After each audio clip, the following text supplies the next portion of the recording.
I finalized the divorce documents on the same day my wife shared a photograph of herself at a yacht celebration with the caption, "Living my best life." That happened 3 years ago, the same year my parents, my brother, and she, every single one of them, overlooked my birthday. Or perhaps they didn't overlook it. Perhaps they simply didn't care. The message arrived at 10:43 p.m. "Oh, we received an invitation to a celebration. Having so much fun, I forgot your birthday. Sorry." It was from my wife, Mia. The others didn't even attempt to offer an excuse. I recall staring at that message, the flickering candle on the untouched cake casting a faint shadow across the wall.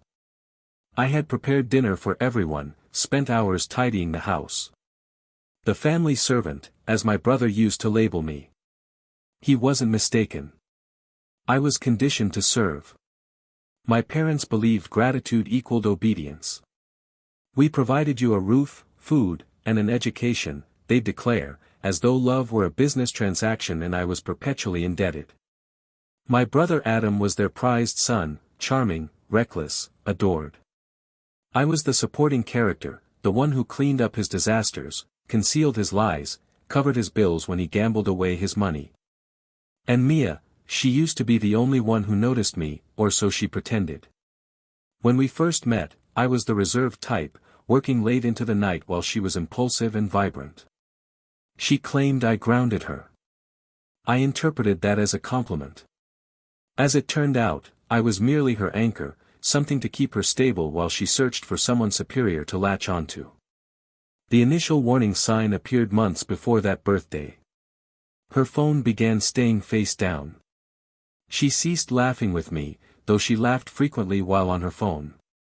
I convinced myself it was nothing, that she was exhausted, distracted, perhaps bored, until one evening she left her laptop open on the dining table. A notification appeared. "He's still in the dark. You're amazing." It was from Adam. For a moment, I couldn't draw a breath. My brother. My wife. The two individuals I had sacrificed the most for. But I didn't confront them. I didn't weep or shout.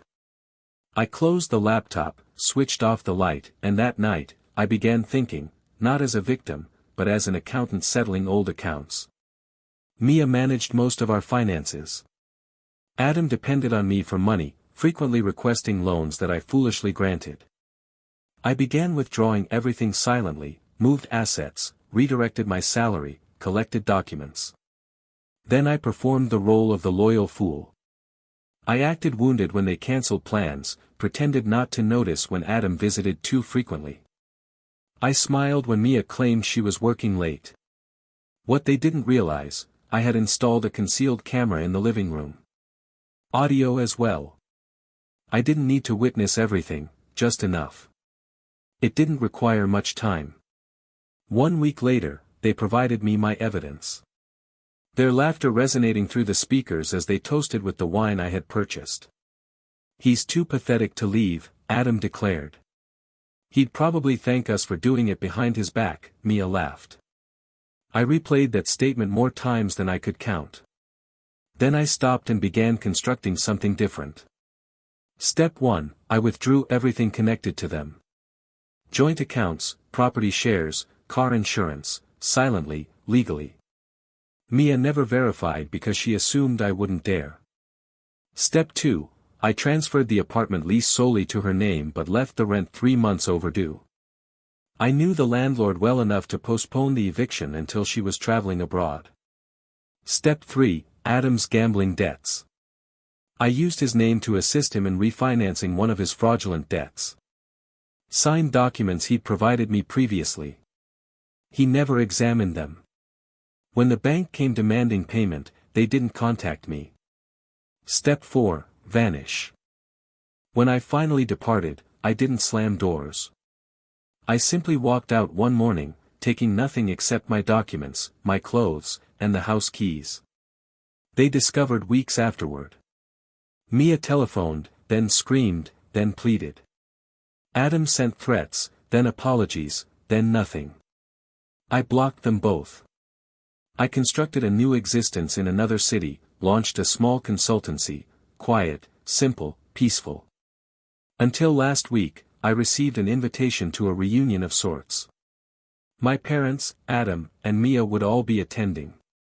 Apparently, Adam had reformed his life. Mia had remarried, then divorced once more. My parents had sold the house. I decided to attend, not for nostalgia, but for closure. When I entered, the room fell silent. Adam appeared older, swollen.